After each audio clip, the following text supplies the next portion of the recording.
సువార్త 7వ అధ్యాయం 25 నుండి 30 వరకు. అపవిత్రాత్మ పట్టిన చిన్న కుమార్తె గల ఒక స్త్రీ ఆయనను గూర్చి విని వెంటనే వచ్చి ఆయన పాదముల మీద పడెను. ఆ స్త్రీ సిరోఫెనికయ వంశమందు పుట్టిన గ్రీసు దేశస్థురాలు. ఆమె తన కుమార్తెలో నుండి ఆ దయ్యమును వెళ్ళగొట్టుమని ఆయనను వేడుకొనెను.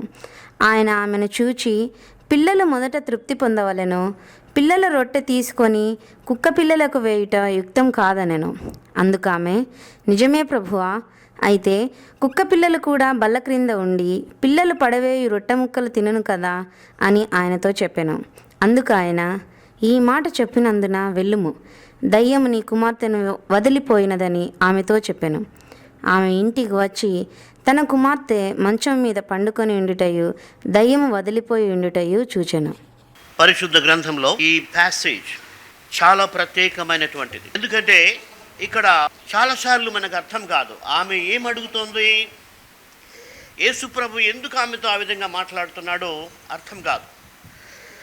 ఆమె వచ్చి అపవిత్రాత్మతో పీడించబడుతున్న తన కుమార్తెను స్వస్థపరచమని అడుగుతూ ఉంది. యేసు ప్రభు వేరే అన్ని చోట్ల కూడా ఏం చేశాడంటే దయాన్ని వెళ్ళగొట్టాడు, వాళ్ళని పంపించేశాడు, స్వస్థపరిచాడు.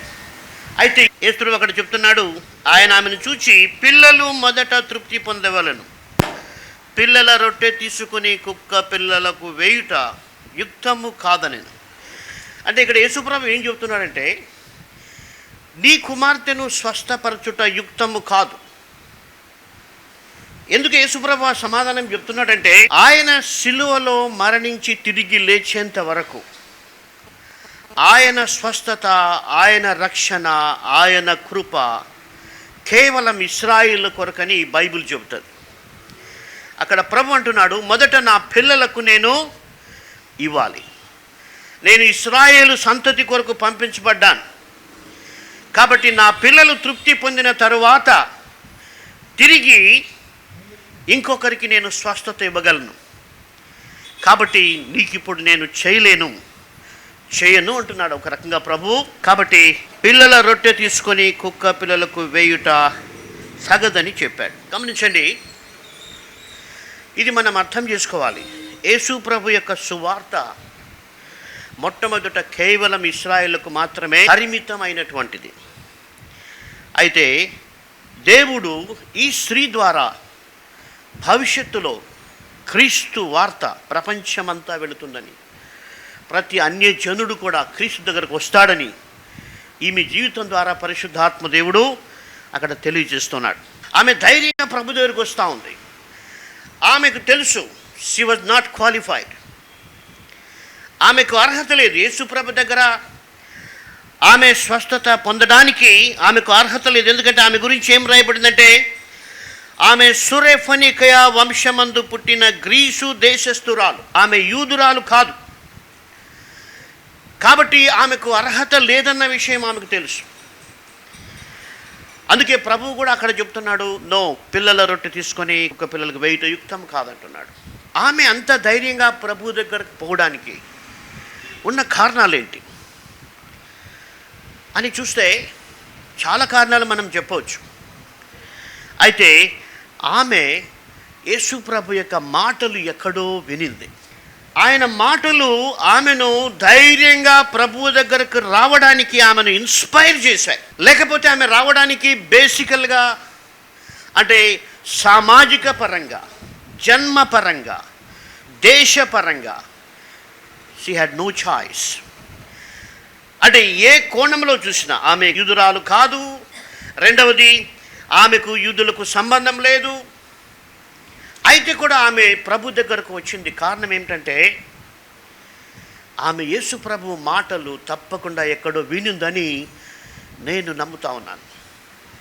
కాబట్టి ఇక్కడ మన పాఠం నేర్చుకోవాలి. ఏమిటంటే మన చుట్టూ ఎన్ని డిస్క్వాలిఫికేషన్స్ ఉన్నా, మన చుట్టూ మన జీవితంలో ఎన్ని అనానుకూల పరిస్థితులు ఉన్నా, యేసు ప్రభు మాటలు మనం జ్ఞాపకం చేసుకుంటే మనము ఆయన దగ్గరకు పోవడానికి మనకు ధైర్యం వస్తుంది. హల్లెలూయా. గమనించండి, యేసు ప్రభు మాటలు ఆమెకు ఆ యొక్క ధైర్యాన్ని ఇచ్చాయి. అంటే ఒక మనిషి ప్రభు దగ్గరకు రావడానికి చాలా చాలా ఆటంకాలు ఉన్నాయి. అయితే కేవలం యేసు మాటలు మాత్రమే ఆ మనిషికి పవర్ ఇవ్వగలవు ఆయన దగ్గరకు రావడానికి, అడగడానికి. సో నేను ఆలోచన చేశాను, maybe what scripture made her to come to Jesus అని ఆలోచన చేస్తే నాకు అనిపించింది, యేసు ప్రభు ఒకసారి యోహాను సువార్త 6వ అధ్యాయం 37వ వచనంలో ఆయన ఏం చెప్పారంటే, నా యొద్దకు వచ్చు వానిని నేను ఎంత మాత్రమును త్రోసివేయను. హల్లెలూయా. ఆమె ఆ మాట వినింది. చాలా చాలా ప్రశ్నలు ఆమెకున్నాయి. అయితే ఆ మాట ఆమెను బలపరిచింది. ఈయన ఎవరిని తోసివేసే దేవుడు కాదు. ఎంత పాపినైనా, ఎంత అర్హత లేకపోయినా, ఎంత స్థితిలో ఉన్నా ఈ యేసు ప్రభువు తన దగ్గరకు వచ్చిన వారిని త్రోసివేయడు అన్నటువంటి మాట ఆమెకు ప్రోత్సాహం ఇచ్చిందని నా నమ్మకం. ఎందుకంటే అక్కడ వేరే ప్లస్ పాయింట్స్ ఏమి కూడా లేవు. కాబట్టి మన జీవితంలో చాలా చాలా ఆలోచనలు మనకు వచ్చినప్పుడు మనం ఏం చేయాలంటే యేసు ప్రభు మాటలు మనం జ్ఞాపకం చేసుకోవాలి. తర్వాత నేను అనుకుంటాను ఇంకొక మాట ఆమె ప్రభు గురించి వినుండొచ్చు. మలాకీ గ్రంథం 7వ అధ్యాయంలో రాయబడింది, ఆయన కనికరము చూపుట యందు సంతోషించు దేవుడు. నేను అనుకుంటాను ఈ మాటలు బహుశా ఆమెకు ఎవరన్నా చెప్పుండొచ్చు, లేకపోతే ఆమె విని ఉండొచ్చు. ఆమెకు ధైర్యం పుట్టిస్తున్నాయి. నేను ప్రభు దగ్గరికి వెళ్తే ఆయన నన్ను తోసివేయడు. నిజమే, నాకు అర్హత లేదు, అయినప్పటికీ కూడా ఆయన కనికరము చూపుట యందు సంతోషించే దేవుడు. గలతీ పత్రిక 3వ అధ్యాయం 13-14 వచనాలు ఏం రాయబడిందంటే, అబ్రహాము పొందిన ఆశీర్వచనము క్రీస్తు యేసు ద్వారా అన్య జనులకు కలుగుటకై క్రీస్తు మన కోసము శాపమై మనలను ధర్మశాస్త్రము యొక్క శాపము నుండి విమోచించెను. ఇందును గురించి మాను మీద వేలాడిన ప్రతి వాడును శాపగ్రస్తుడని వ్రాయబడి ఉన్నది. యేసు ప్రభు గురించిన ప్రవచనాత్మకమైనటువంటి సందేశం ఏమిటంటే, ఆయన మరణించి తిరిగి లేచిన తర్వాత అబ్రహాము యొక్క ఆశీర్వచనం అన్య జనులకు కలుగుతుందని లేఖనం చెబుతుంది. నేను అనుకుంటాను ఈమెకు ఆ యొక్క లేఖనం ఇక్కడ ఆయన వినుండొచ్చు. నేను అన్యురాలనే, నేను గ్రీసు దేశస్థురాలను, సురఫనిక వంశంలో వచ్చాను, నాకు అర్హత లేదు. అయితే కూడా సిలువపై ఆయన వ్రేలాడబడినప్పుడు ఆశీర్వాదం అన్ని జనులకు వస్తుంది. ఆయన కనికరిస్తే ఇప్పుడు కూడా నాకు ఆ ఆశీర్వాదం వస్తుందని ఆమె నమ్మింది. అందుకొరకే ఆమె ధైర్యంగా ప్రభు దగ్గరకు వెళుతూ ఉంది. మన జీవితంలో ఎప్పుడు కూడా ఆత్మీయంగా వెనక్కి పోకుండా బలపరిచే మాటలు ఈ 3 మాటలు మనం గుర్తుపెట్టుకోవాలి. వాక్యం మనల్ని బలపరుస్తుంది. ఆయన చెప్పాడు, నా యుద్ధకు వచ్చు నేను ఎంత మాత్రము త్రోసివేయను. ఇంకా ధైర్యం కలగడానికి చెప్పాడు, నేను సాత్వికుడను, దీన మనస్సు గలవాడను. నేను రఫ్ అండ్ టఫ్ మనిషి కాదు. కాబట్టి మనం ఆయన దగ్గర రావడానికి వెనుకాడకూడదు, ఆయన అడగడానికి మనం వెనుకాడకూడదు, ఆయన సన్నిధిలో మన జీవితం సరి చేసుకోవడానికి మనం వెనుకాడకూడదు. ఎందుకంటే లేఖనాలు మనకు ఆధారం. వినుట వలన విశ్వాసం కలుగుతుంది, ధైర్యం కలుగుతుంది. మన మనుషుల మాటలు కాదు, యేసు ప్రభు యొక్క మాటలు. అందుకొరకే బైబిల్ ఫౌండేషన్ సంస్థ యేసు ప్రభు యొక్క మాటలు కంఠపాఠం చేయమని ప్రోత్సహిస్తుంది. ఎందుకంటే ఆ మాటలు నిన్ను బలపరుస్తాయి, ఆదరిస్తాయి, నడిపిస్తాయి. ఎన్నో ఎన్నో ఆశీర్వాదాలు ఉన్నాయి. సరే, ఇక్కడ మనం వాక్యంలో చూసినట్టయితే ఈమె ధైర్యంగా వచ్చింది. బహుశా ప్రభు యొక్క మాటలు ఆమె విని గత జీవితంలో ఈమె ధైర్యంగా వచ్చింది. అయితే యేసు ప్రభు ఉన్న ప్రత్యేకత ఏంటంటే, ఒక అయోగ్యుణ్ణి, ఒక క్వాలిఫికేషన్ లేని వాడిని ఆయన దగ్గరకు తీసుకొని ఆ వ్యక్తి జీవితాన్ని మార్చి ఒక యోగ్యునిగా చేయగలిగినటువంటి శక్తి యేసు ప్రభువుకు ఉంది. హల్లెలూయా. సైతాన్ చెప్తుంది, ఇంకా నీ పని అయిపోయింది, ఇంకా నువ్వు ప్రార్థన చేసి ఏం ప్రయోజనం లేదు, ఇంతకాలం నుంచి చేస్తున్నావు, ఇంకేం తీరుతాయి నీ బాధలు అని సైతాన్ చెప్తుంది. అయితే ప్రభు మాటలు మనం జ్ఞాపకం చేసుకోవాలి. ఆయన నన్ను ఎప్పుడు తోసేయడు. ఆయన కనికరం చూపుటేందుకు సంతోషించు దేవుడు. ఆయన ద్వారా అబ్రహాము యొక్క ఆశీర్వాదం నా పైన రావడానికి లేఖనం చెబుతుంది. నేను అన్యజనుడైనప్పటికీ, నాకు అర్హత లేనప్పటికీ, క్రీస్తు యేసునందు విశ్వాసం ఉంచుట ద్వారా అబ్రహాము యొక్క ఆశీర్వాదం నా పైకి వస్తుందని మనం నమ్మాలి. ఎందుకంటే ఇది మన వల్ల, మన బుద్ధి వల్ల, మన జ్ఞానం వల్ల కలిగింది కాదు, కేవలం ఆయన యొక్క కృప. సరే, ఈమె వచ్చినప్పుడు మనం ఒకసారి ఊహించుకుంటే అక్కడ ఏం జరుగుతుందంటే, యేసు ప్రభు ఉన్నాడు, ఆయన శిష్యులు ఆయనతో పాటు ఉన్నారు, అక్కడ శాస్త్రులు, పరిసయ్యులు, చాలా పెద్ద గుంపు అక్కడ ఉంది. ఇది అక్కడ ఉన్నటువంటి దృశ్యం. ఈమె వాళ్ళ దగ్గరికి వెళ్ళినప్పుడు ప్రాబబులీ శిష్యులు ఈమెను చాలా కఠినంగా చూస్తూ ఉంటారు. ఎందుకంటే ఈమె ఎందుకు వచ్చింది ఇక్కడికి? ఈమె యూదురాలు కాదు. బహుశా ఆమెను పక్కన పంపించే కూడా ట్రై చేసి ఉండొచ్చు వాళ్ళు. శాస్త్రులు, పరిచయులు ఈయన ఇప్పుడు ఏం చేస్తాడో చూడాలి అని వాళ్ళు చూస్తూ ఉన్నారు. ఈమె వాళ్ళ గురించి ఏమీ ఆలోచన చేయట్లేదు. గమనించండి, యేసు ప్రభు దగ్గరకు నువ్వు రావాలంటే నువ్వు వేరే వాళ్ళ గురించి ఆలోచన చేస్తే ఆయన దగ్గరికి పోనేలేవు. ఈమె ఇంట్లో కూర్చొని నేను యేసు ప్రభు దగ్గరికి వెళ్తే శిష్యులు నన్ను రానివ్వరు, ఆ గుంపులో నేను ముందుకు పోలేను అని ఆమె యోచించలేదు. ఆమె ఎవరిని చూస్తుందంటే యేసు ప్రభు యొక్క స్వభావాన్ని ఆమె చూస్తూ ఉంది. ఆయన నన్ను కనికరిస్తాడు, ఆయన నన్ను, నా కుమార్తెను స్వస్థపరుస్తాడు అన్నటువంటి నమ్మకం ఆమెలో చూస్తున్నాం. నాకు చాలా ఆశ్చర్యం వేసింది. ఎంత తగ్గింపు స్వభావం ఉంది ఆమెకు. ఆమె ఎంతగా ప్రభువుని చూస్తూ ఉందంటే చుట్టుపక్కల ఏం కనపడడం లేదు, మైనస్ పాయింట్స్ ఏవి కనపడడం లేదు ఆమెకు. హల్లెలూయా. మన పరిస్థితి ఎట్లా ఉంటుందంటే అన్ని మైనస్ పాయింట్స్ కనిపిస్తూ ఉంటాయి మన కళ్ళ ముందు, మన మనస్సులో, మన హృదయంలో అన్ని మైనస్ పాయింట్లే. ఆమెకు చాలా ఉన్నాయి మైనస్ పాయింట్లు. She's not at all qualified. అయితే ఆమె ఆధారం ఏంటంటే యేసయ్య కనికరం, యేసయ్య మాటలు, యేసయ్య వాగ్దానం ఆమెకు ఆధారం. కాబట్టి ఆమెలో ఉన్న గొప్పతనం మనం చూసినట్టయితే ఆమె ఎవరిని చూడడం లేదు. శిష్యులు నన్ను ఏమనుకున్నా పర్వాలేదు, శాస్త్రులు, పరిశీలన నన్ను ఏమనుకున్నా పర్వాలేదు, సమాజం నన్ను ఏమనుకున్నా పర్వాలేదు. కాబట్టి నువ్వు, నీ ఇంట్లో వాళ్ళు నిన్ను ఏం తిడుతున్నా, బాధిస్తున్నా, ఇంట్లో సమస్యలున్నా యేసు దగ్గరకు వచ్చేది మానేయద్దు. ఎందుకంటే సైతాన్ యొక్క ప్రయత్నం అదే, ఏదో ఒక రకంగా మనుషుల్ని దూరం పెట్టడం. నేను అనుకుంటాను, ఇట్స్ మై ఒపీనియన్, సాటన్ కూడా అక్కడ చాలా ఇబ్బంది పడుతూ ఉంటుంది, చాలా ఇబ్బంది పడుతూ ఉంటుంది. అరే ఈమె రాకూడదు అనుకున్నాను, ఈమె వచ్చేసింది, ఇప్పుడు యేసుప్రభు ఈమెను ఏమన్నా బాగు చేస్తాడేమో అని సాటన్ చాలా కంగారు పడుతూ ఉంటుంది.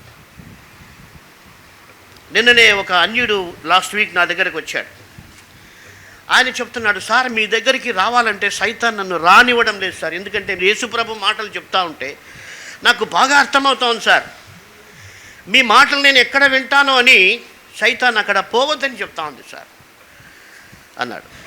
అంటే యేసుప్రభు మాటలు ఉన్న చోటికి సైతాను మనుషుల్ని పంపడానికి ఇష్టపడదు. అయితే ఆమె ప్రభువును చూస్తాను. మనం చాలాసార్లు సైతాన్ని చూస్తాం, ఎప్పుడు సైతాన్ని గురించి చెప్తాం, సైతాన్ ఆటంకపరుస్తున్నాడు, సైతాన్ ఆటంకపరుస్తున్నాడు. బట్ ఆమె కాన్సన్ట్రేషన్ ఏమిటంటే ఓన్లీ జీసస్, ఆయన నన్ను కనికరిస్తాడు. సరే వచ్చింది, ఆమె వచ్చి మా పవిత్రాత్మ పట్టిన చిన్న కుమార్తె గల యొక్క స్త్రీ ఆయన గురించి విని, అంటే ఇక్కడ గమనించిన ఆయన గురించి వినింది. ఏం వినింది?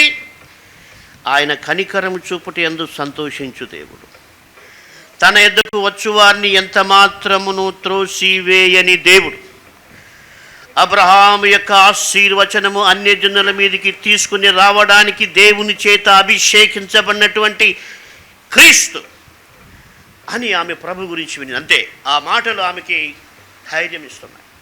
ఆయన గురించి విని వెంటనే వచ్చి, గమనించండి ఆమెలో ఉన్నటువంటి మంచి విషయాలు అంటే విన్న వెంటనే వచ్చిందట. అంటే ఇంత మంచి దేవుడున్నాడా, ఇంత కనికరం గల దేవుడున్నాడా, ఇంత దయ చూపే దేవుడున్నాడా, అయితే నేను వెంటనే పోవాలి. క్రైస్తవులుగా మనం చాలా వింటా ఉన్నాం, ఎప్పుడు పోస్ట్ పోనే, ప్రార్థన వెంటనే చేయాలని ఉండదు, బైబిల్ వెంటనే చదవాలని ఉండదు, చర్చికి వెంటనే పోవాలని ఉండదు, అన్నీ లేటే. కానీ ఆ అన్యురాలికి ఇంత గొప్ప దేవుడా, నేను వెంటనే వెళ్ళాలనుకుంది. బైబిల్ చెప్తుంది ఆమె విని వెంటనే, అంటే ఆమెకున్నటువంటి ఆ గొప్ప మనస్సు చూడండి, ఇంత మంచి దేవుడు. కాబట్టి నేను పోస్ట్పోన్ చేయకూడదు. అంటే ఇంకేం పనులు లేవు, ఆమెకు చాలా పనులు ఉంటాయి. ఇంకా ఒకటి ఏంటంటే, మనం చూస్తే ఆమె దయ్యం పట్టిన ఆ బిడ్డను కూడా ఇంట్లో వదిలేసి వచ్చింది. గమనించారా? అంటే ఆమెకు ఒక్కటి తెలుసు, యేసు ప్రభు దగ్గరికి నేను వెళితే ఆయన నా బిడ్డను బాగు చేస్తాడు. ఆమె వచ్చి ఆయన పాదముల మీద పడాను.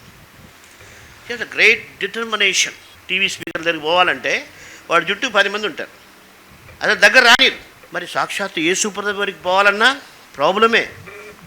12 మంది శిష్యులు ఉన్నారు, ఒక్కరు కాదు, ఇద్దరు కాదు, ఆ పెద్ద గుంపు. అంటే అక్కడ కంప్లీట్గా సరెండర్ చేస్తుంది ఆమెకు. ప్రభువా, నువ్వు తప్ప నాకెవ్వరు కూడా లేరు. హల్లెలూయా. మన ప్రార్థనలు ఎలా ఉంటాయంటే, నువ్వు ఉండాలి, వేరే వాళ్ళు కూడా మాకు సహాయంగా ఉండాలి. గమనించండి, ప్రభువా నాకు సహాయం చేయడం అంటే వేరు, ప్రభువా నువ్వు తప్ప నాకు వేరే దిక్కు లేదు అని కూడా రెండు ప్రేయర్స్ అయ్యి. ఈమె వచ్చి ఆయన పాదముల మీద పడింది. ప్రభువుకు తెలుసు ఆమె ఎవరని, ఆమె గ్రీసు దేశస్థురాలని తెలుసు. అందుకే ఆయన అన్నాడు, అమ్మా నీకు నేను ఇవ్వలేను, ఎందుకంటే మొదట పిల్లలు, నేను ఇశ్రాయేలు కొరకు వచ్చాను, వారు మొదట తృప్తి పొందాలి, తర్వాత అన్ని జనులకు నేను సహాయపడగలనని ఆయన చెప్పినప్పుడు ఒక మాట చెప్పాడు. ఏంటంటే, ఒక కంపారిజన్ చేశాడు ఆమె ఫెయిత్ని టెస్ట్ చేయడానికి. ఒక రకంగా ఆమెను ఏంతో పోలుస్తున్నాడు, చాలా ఆబ్వియస్గా ఉంది, కుక్క పిల్లలతో పోలుస్తూ ఉన్నాడు. అంతే కదా. ఆయన ఏమంటున్నాడంటే, పిల్లలకు వేయకుండా కుక్క పిల్లలకు వేయడం తగదంటున్నాడు. ఒక రకంగా ఆమె కుమార్తె కూడా కుక్క పిల్లలతో కంపేర్ చేయబడ్డారు. అంటే ఆమె ఏమీ అఫెండ్ కాలేదు. హల్లెలూయా. మనం చాలా త్వరగా అఫెండ్ అయిపోతాం. చాలామంది దేవుని సన్నిధిలో ఆరాధన చేసినప్పుడు చాలామంది ఫెలోషిప్ ఏం చేస్తారంటే, ప్రభువా నేను కుక్కని, పందిని అని చాలా తగ్గించుకుని ప్రార్థన చేస్తారు. గొడవలకేమో సింహాల మాదిరి పోతూ ఉంటారు. ప్రేయర్లోని మట్టుకే అనమాట అది తగ్గింపు. ప్రాక్టికల్ లైఫ్లో మా భయంకరంగా ఉంటాయి వాళ్ళ మాటలు, వాళ్ళ ప్రవర్తన. అయితే ఈమె షీజ్ ఎ హంబుల్ లేడీ. ఆమె ఏమవుతుందంటే, ఓకే లార్డ్, నువ్వు చెప్పింది కరెక్టే, నువ్వు చెప్పినట్టు మేము కుక్క పిల్లలు, ఇశ్రాయేలీలు మీ పిల్లలు. నిజమే ప్రభువా. 28వ వచనం, అయితే కుక్క పిల్లలు కూడా బల్ల క్రింద ఉండి పిల్లలు పడవేయు రొట్టె ముక్కలు తినును గదా అని ఆయనతో చెప్పాను. అంటే ఆమె తగ్గించుకొని ప్రభుని అడుగుతా ఉంది. నిజమే ప్రభువా, కానీ పిల్లలు తిన్నప్పుడు కొంత వాళ్ళు పడేస్తారు. మీరు గమనించలేదు, పిల్లలు ఏది ఇచ్చినా సరే, రొట్టె ఇచ్చినా ఏది ఇచ్చినా వాళ్ళు తప్పకుండా కింద పడేయకుండా తినలేరు. మామూలుగా పెట్స్ ఉన్న ఇంట్లో ఏమవుతుందంటే, ఈ కుక్కలు పిల్లలు పడేస్తే తినడం సహజం. ఆయన చెప్పిన దానికి ఆమె చెప్తా ఉంది, నిజమే ప్రభు, అయితే కుక్క పిల్లలు పడేసిన దాన్ని తింటాయి కదా, అది నాకేమంటోంది. హల్లెలూయా.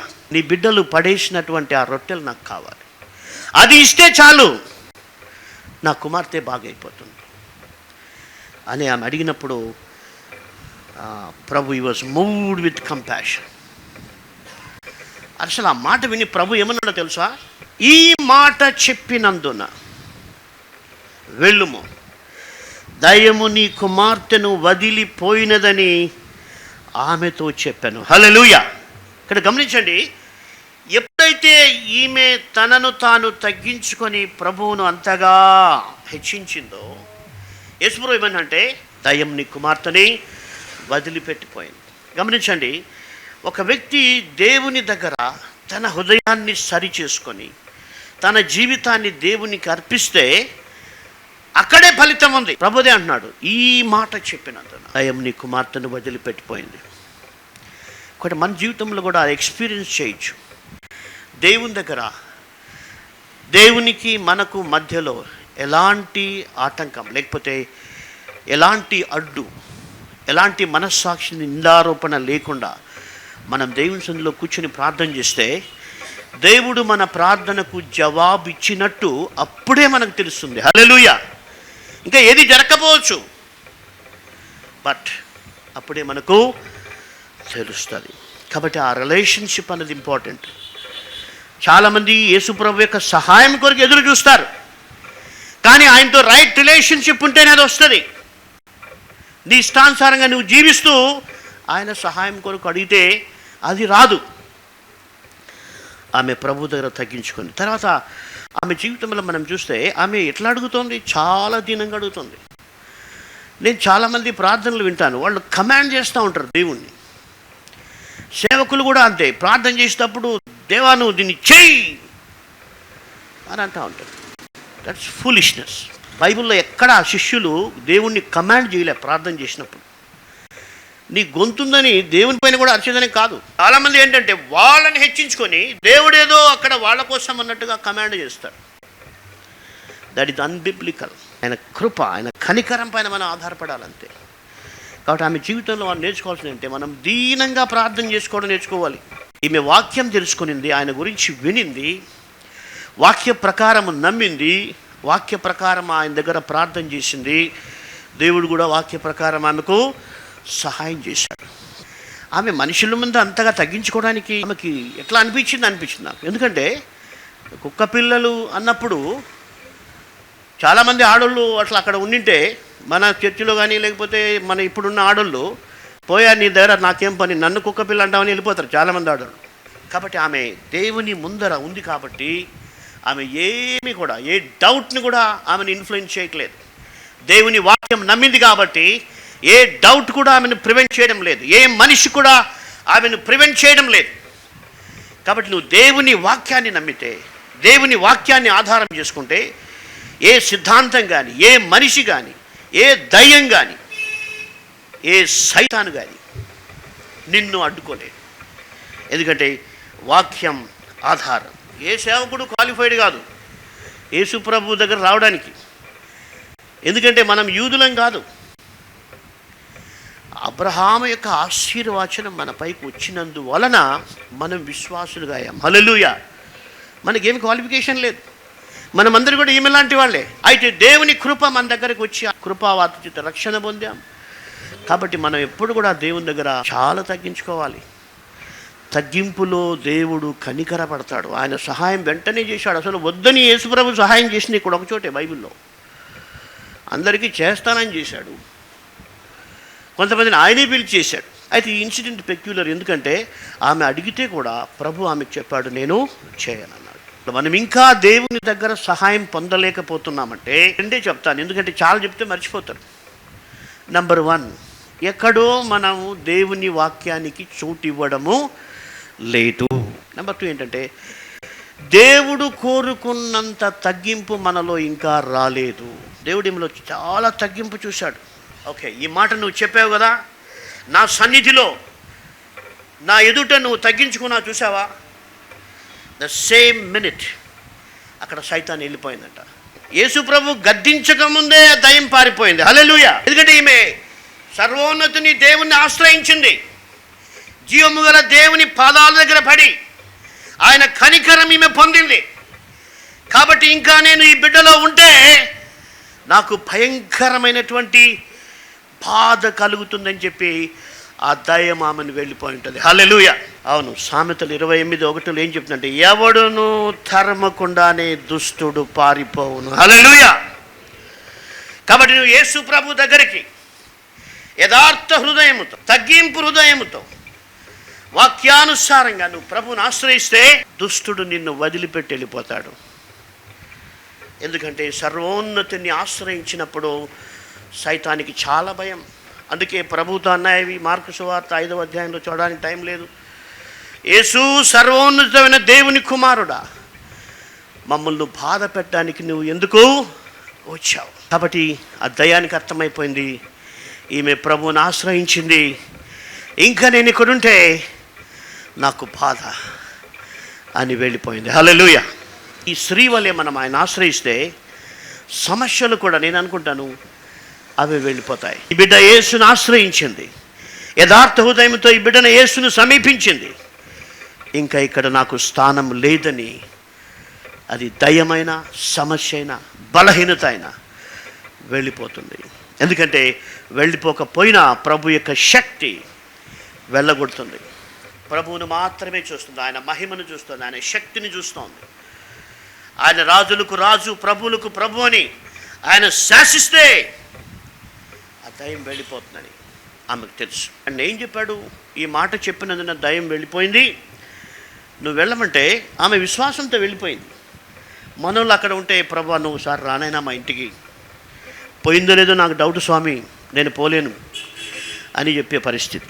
అయితే ఆమె నమ్మింది, వెళ్ళింది. వెళ్ళి చూస్తే దయ్యం వెళ్ళిపోయినట్టుగా ఆమెకు తెలిసింది. ఎందుకంటే దయ్యం ఉన్నప్పుడు ఆ బిడ్డ ఎట్లా బిహేవ్ చేస్తుందో ఆమెకు తెలుసు. ఇప్పుడు నెమ్మదిగా పండుకొని నిద్రపోతోందంట. కాబట్టి ఆమెకు అర్థమైంది, దయ్యము వెళ్ళిపోయింది. దేవుని వాక్యం కంఠపాఠం చేయండి, దేవుని వాక్యం ధ్యానించండి, దయ్యం ఆటోమేటిక్గా వెళ్ళిపోయి నెమ్మదిగా పడుకుంటారు. హల్లెలూయా. కాబట్టి ఆయన మాటలు శక్తి కలిగినవి. ఆయన మాటల దగ్గరికి నువ్వు రావడానికి అపవాది ఇష్టపడదు, అవి చదవడానికి ఇష్టపడదు, కంఠపాఠం చేయడానికి అస్సలు ఇష్టపడదు. అయితే అందుకే ప్రభు చెప్పాడు, నా యందు మీరును మీ యందు నా మాటలను నిలిచి ఉన్నాడు. అలా మీకు ఏది ఇష్టమో అడగండి. కానీ మనుషుల మాటలు అనడానికి ఇష్టపడతాం, అవి మనల్ని ఇబ్బంది పెడతాయి. అన్నీ బాగుంటే పొగుడుతారు, లేకపోతే ఆ మాటలతో కత్తిపోటు వంటి మాటలు పలుకువారు కాదు, అట్లా మాటలు ఇష్టపడతాం. జీవము గల దేవుని మాటలు, దయగల ఆయన మాటలు చదవడానికి మనం ఇష్టపడతాం. కాబట్టి ఆయన మాటలు మనం మన హృదయంలో పెట్టుకుంటే గొప్ప విశ్వాసం, ఏది నిన్ను అడ్డుపరచలేదు. Nothing can stop you. అందుకనే కీర్తనల గ్రంథంలో చెప్పబడింది 37:31, వారి దేవుని ధర్మశాస్త్రము వారి హృదయములో ఉన్నది గనుక వారి అడుగులు జారవు. హల్లెలూయా. కాబట్టి మనం జారిపోతా ఉన్నాం, ఎన్నిసార్లు మాటికి జారిపోతాం. ఎందుకంటే వాక్యం లేదు.